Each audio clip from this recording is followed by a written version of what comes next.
Oh, we're less than 2 weeks away from the NFL draft. I've been watching tape. I've been keeping an eye on mock drafts. Here's what I would do with the New York Jets draft. Jets, Jets! Welcome to Jets Talk. My name's Ryan. I'll be your pilot. If you're new here, hit that subscribe button. If you've been here before, welcome back. I love having you here.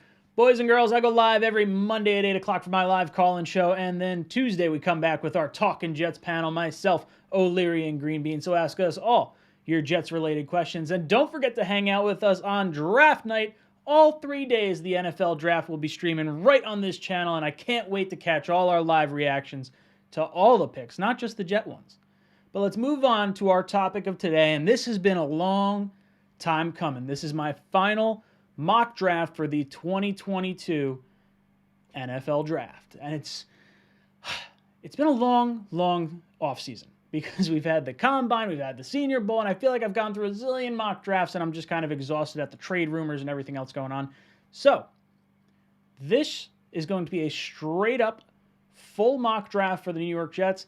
No trades, just getting that out of the way right now. I'm going to do it as if we were making each pick at each selection. There are trades that I would love to have happen, but we're not going to do that in this. We're making all our picks as they happen. I'll put the timestamps down below for all the picks that I wind up making, but I want to talk about our needs first. So first and foremost, I think the biggest needs most Jet fans would agree on would be edge rusher and wide receiver. The Jets haven't had an edge rusher since John Abraham in 2005 or 6 or whatever year that was. And wide receiver, while we drafted Denzel Mims 2 years ago and we took Elijah Moore last year and we brought in Corey Davis and Keelan Cole, we still don't have that true number one big X wide receiver. And the Jets tried to go out and get some guys. You were looking at Tyreek Hill. There's been rumors about A.J. Brown, DK Metcalf, Deebo Samuel. It's Calvin Ridley we were apparently in on before the whole gambling thing broke. So Jets know they need a wide receiver, and they're going to invest a premium pick to do that, along with edge rusher. I do think we need a few other positions as well. I do want to get a developmental tackle or someone that can provide some type of insurance for Mekhi Becton, and in the event that George Fant leaves, I think that's really important. I think it's also important to go out and get a safety, maybe a backup tight end, and I think we're going to need some linebacker help as well. And I think a sneaky area of need might be the running back position, because while I love Michael Carter, Tevin Coleman's only on a one-year contract, and I don't particularly love the way Ty Johnson blocks in the backfield. Really fast, fun to watch, but I think there's an opportunity for an upgrade in this draft as well. So without further ado, let's jump into the mock, and I want to talk about the first 3 picks first, because I think that's important to kind of figure out who goes before us and then determine who you're taking there. So at number 1, I have the Jaguars taking Aiden Hutchinson, the edge out of Michigan. Number 2, I have the Lions taking Kayvon Thibodeau, the edge from Oregon. So the top 2 edge rushers are off the board. That moves the pick down to the Texans at number 3. I have them taking Evan Neal, the guard tackle from Alabama. I think this is a really good selection for them, a versatile offensive lineman that can play a multitude of different positions here. Now that falls to the New York Jets, so it looks like we're taking either one of the top 3, one of the 3 remaining edge rushers in Walker, Johnson, or Karlaftis. Those are kind of going to be the popular names that are going to be thrown around a lot right there. For me, I'm playing the guessing game, and the way I kind of look at it with this pick is it better to go with the 3rd edge rusher now or wait until 10 and try to figure out if you want to go with the edge rusher there? Because there's a few players right now that I think are the top of their position, but I understand the need for the edge. Robert Saleh's defense entirely revolves around the edge position. So if I'm thinking right now, like let's say we pass on edge rusher, I think the Giants are going offensive lineman at 5. I think the Panthers are either going offensive lineman or quarterback at 6. So I do think there's a realistic shot that we wind up trading out of 4 for teams trying to jump Carolina. I do think the Giants could go safety or corner or edge rusher with that number 7 pick. That's definitely a little bit more of a wild card for me. So you kind of got to factor in, maybe an edge rusher goes there.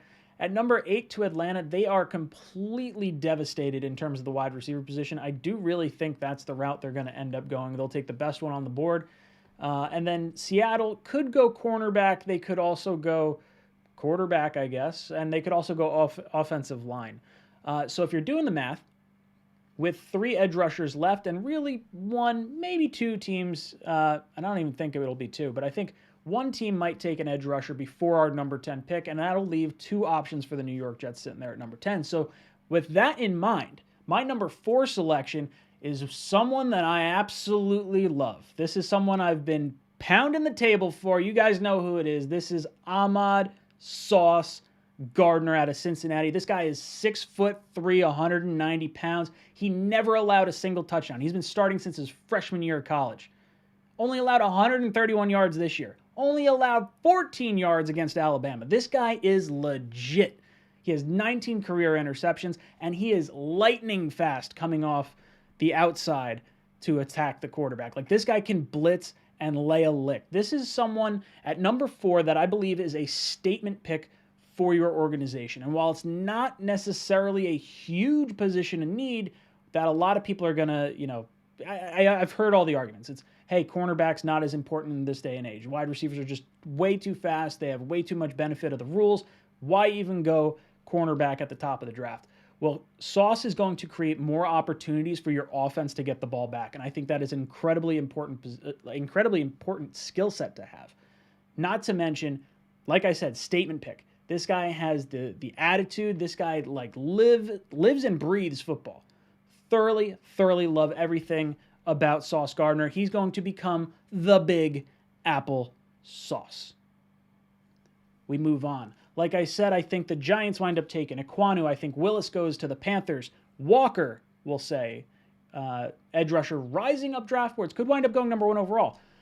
Goes number 7 to the Giants.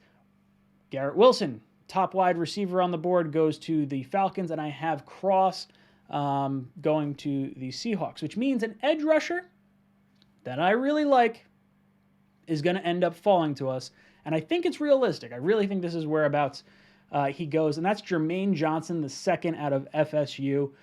He's 6'5", 254 pounds. He had no offers out of high school. He wound up going, playing at a JUCO school, so he didn't have any offers coming out of high school.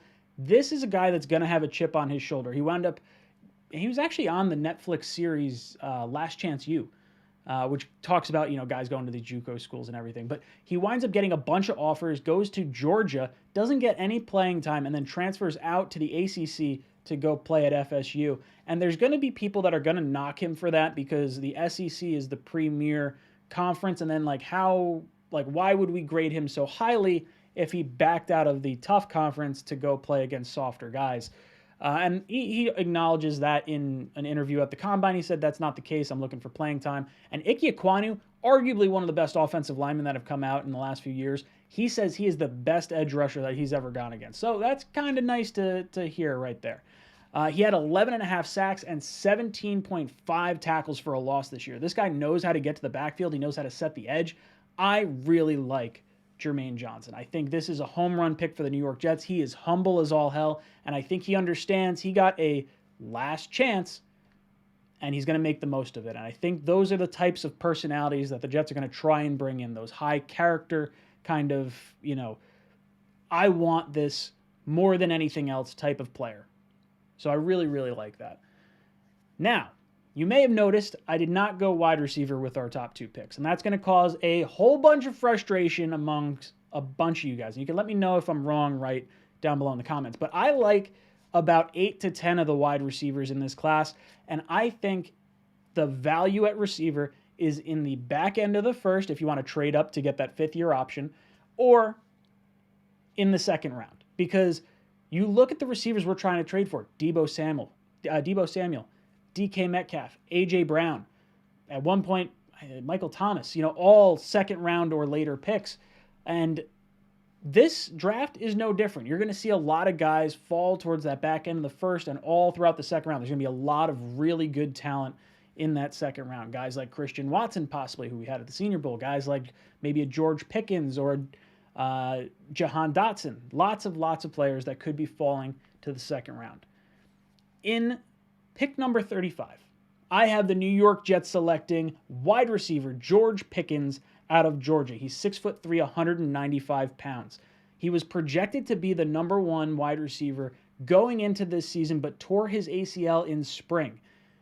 Now, I understand you guys may not feel all warm and fuzzy about a player who has a significant injury like the ACL. But if you look at the rest of the NFL, they are not afraid of the ACL tear. Michael Gallup and Chris Godwin both got $60 million a year, and I would bet Jamison Williams, who tore his ACL in the national championship game, will wind up getting a top 20 selection as well. So I don't think the NFL teams are afraid of the ACL tear. This guy is going to be playing with a chip on his shoulder. Now, I've been looking at his draft profile. They say he's not like overly great at blocking, but when I watch the tape, this dude is like violent. He will throw blockers. There's one clip of him shushing the opposing sideline, throws his defensive back backwards, and then shushes the sideline again. This is a guy that's like definitely got fire to him. You may get a few flags because of his fiery personality, I guess, but dude, this is someone that I think is going to fire up this offense, and I think it's someone that's going to jump out of the gym. I think it's someone that catches the ball with his hands, and he is an absolutely great route runner. This is someone that could definitely help Zach Wilson, and if you think there might be a little bit of a, I don't know, maybe a learning curve for him heading into the NFL, at least you have the two tight end sets that we're going to be running. You can kind of afford a little bit of time to allow him to grow in this offense. But I love this. This is a player that can absolutely grow with Zach Wilson for the foreseeable future. And this is someone that I think makes a ton of sense. He blew up the combine, so like physically wise, I'm not concerned. He did all the testing. He looks legit. 3 picks later, 35 to 38.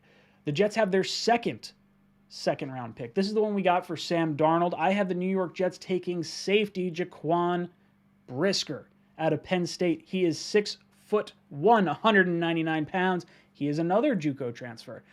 He probably would have been the number one safety in most classes. Maybe not most classes, but in a lot of classes. He's really, really good. If it were not for Kyle Hamilton, I would say he's probably the best safety. There's probably an argument for Lewis Cine or Daxton Hill, Jalen Petrie, who's on our Senior Bowl team. Now, Brisker was supposed to actually be on our Senior Bowl team. I believe the Jets picked him first overall, if I'm not mistaken. But he wound up not accepting the invite to go to the Senior Bowl. So, is that a little weird? Maybe. It's possible. But this guy could do it all. He can hit. He can cover. He is all over the field. And the Jets really need someone like this. We have LaMarcus Joyner and Jordan Whitehead back there in the secondary. And we have Ashton Davis, who's going into his third year. So this absolutely adds a talent to the back end of our roster. Back end of our defense, where we have just been absolutely chewed apart. We had a revolving door of safeties this past year. So Jaquan Brisker, really, really like this pick at pick number 38. Now we move into the third round at pick number 69. I'm looking linebacker here. I'm thinking Chad Muma out of Wyoming. This guy was another Senior Bowl prospect, 6'3", 239 pounds. He is a heat-seeking missile. 115 tackles this past year. He was second with 50 run stops, second in the country with 50 run stops, and he was, 19th with 18 coverage stops. So while he was not playing in necessarily the strongest conference, and there may be a bit of a learning curve, you have Quinnen Williams' brother, and you have C.J. Mosley likely going into the last year as a New York Jet, so you can afford to let Muma sit and learn from these vets. I think you can absolutely learn a ton from C.J. Mosley, and he'll be able to come in and filter in throughout the year. So I love this pick for the New York Jets. I think he's a really, really good linebacker. At number 111, sweet spot for running back. And this is someone that I really hope is going to be here. I wouldn't even mind trading up a little bit to get this guy. I loved his brother coming out of college, Dalvin Cook. This is going to be little brother James Cook out of Georgia. This is crazy. This is Jermaine Johnson transferred from Georgia. Already took George Pickens. Now I'm going with James Cook. So can you sense a theme here? The Georgia Bulldogs absolutely lit it up this year.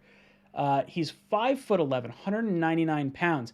Like I said, brother of Dalvin Cook. He ran faster, jumped further, and jumped higher than his brother through all his testing.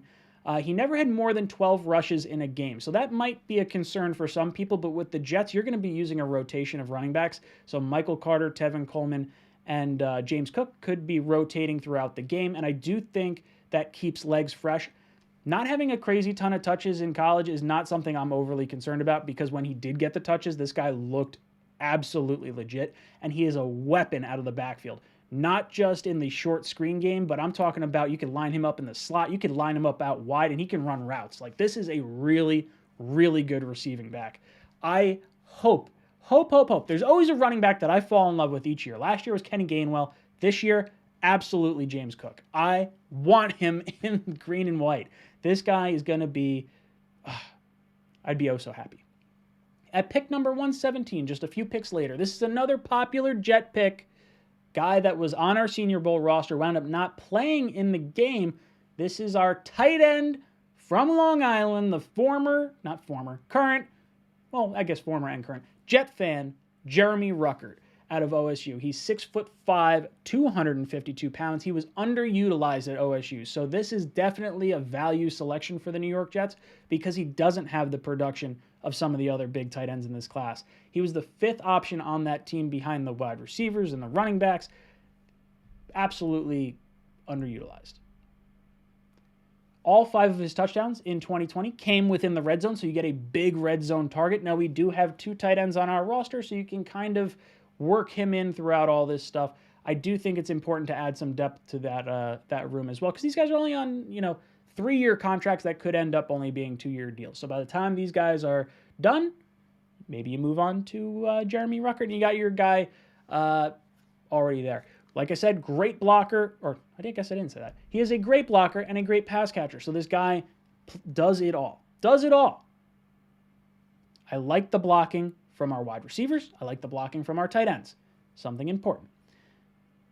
Next, pick 146. This one, I'm going developmental offensive tackle. And this is something that I think Joe Douglas really has to do this year. And I don't want to spend a high pick on an offensive lineman because Joe Douglas fancies himself an offensive line scout. And I think it's time to put your money where your mouth is. And I think he tried to do that with Cameron Clark in the 2020 draft. Unfortunately, due to circumstances beyond our control, Clark had to retire, and we wound up never seeing him play a game. This could be the opportunity to possibly have that second swing at that. This is a guy that was on our Senior Bowl roster, Matt Welsko. Probably pronounced that wrong. Out of North Dakota, he is 6'7", big dude, real big dude, 310 pounds. Now, this is going to be a serious position of need for the New York Jets because George Fant's going into the last year of his contract, and Mekhi Becton has kind of shown a little bit of, getting banged up. I'm talking about his rookie year, not so much last year. I don't give him a ton of slack for last year, but you need depth. Having Morgan Moses last year was absolutely a godsend, and we don't have him this year. And I don't really trust McDermott, and I don't trust Edoga in a pinch. So hopefully between those two and, Walesco, God, I really should learn how to say that guy's name. Perhaps you have a viable backup on the roster. He's got an 86-inch wingspan. Big mitts. And he's way faster than you would ever give him credit for. I shouldn't say give him credit for it. He's deceptively fast. And you need that in the zone blocking scheme. You need to be able to get around on the outside. I like this a lot. Big fan. And then with our final pick 163, I have the Jets going defensive tackle. This is Haskell Garrett out of OSU, another Senior Bowl guy. Get the picture here. We're doing a lot of Senior Bowl stuff because we got to see these guys all week.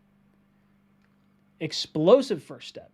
Guy's 6'5", 300 pounds. He is absolutely a vertical attacking defensive tackle. And by that, I mean he is going to rush the passer from the inside of that offensive line, inside of that defensive line, attacking the offensive line. Now, he's not great against the double team, so I guess that's kind of his downside. But you're going to be rotating him with Quinnen Williams, John Franklin Myers, Sheldon Rankins, Jonathan Marshall, and Solomon Thomas. So you're going to be keeping guys fresh. I have no problem with this. If he sees, 5 to 10 snaps a game and he's just running after the quarterback, I'm okay with that. I don't need him to be eating up blocks for, the running game or whatever, for linebackers to come through. He doesn't need to be that kind of guy.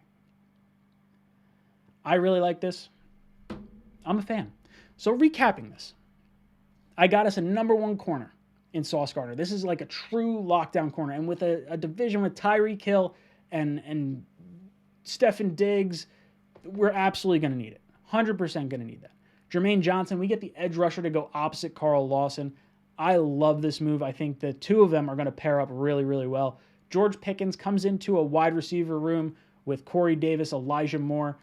Braxton Berrios, absolutely love this. I think he adds an element to this team that we don't currently have on the roster. Jaquan Brisker, safety, big-time guy in the secondary. We've needed this after losing Jamal Adams and Marcus May. We've kind of been in that where do we go sort of stage for the last 2 years. Like, even with Marcus May on the franchise tag last year, you knew he probably wasn't getting re-signed after the year. So we're kind of trying to figure out where we're going. So I really like that one. Chad Muma, the heir apparent to C.J. Mosley. James Cook, the 1-2 punch with Michael Carter. This would be scary good. I would love to see the two of them on the field at the same time. It would be incredible. Jeremy Ruckert, gotta love some hometown love. I would just draft all Jet fans if I could. If they were all good players, all Jet fans. Jeremy Ruckert happens to be a great player, underutilized. That happens to be a Jet fan. Matt Walesko, developmental tackle, and then Haskell Garrett, developmental defensive tackle, just like our Jonathan Marshall pick last year. So I really like this. Guys, let me know what you think of this draft. Give me a letter grade. Where did I screw up? Does this make sense? Does it not make sense? Let me know in the comments section down below. Like I said, I will leave all the timestamps for all the picks down below in the description. And as always, go Jets.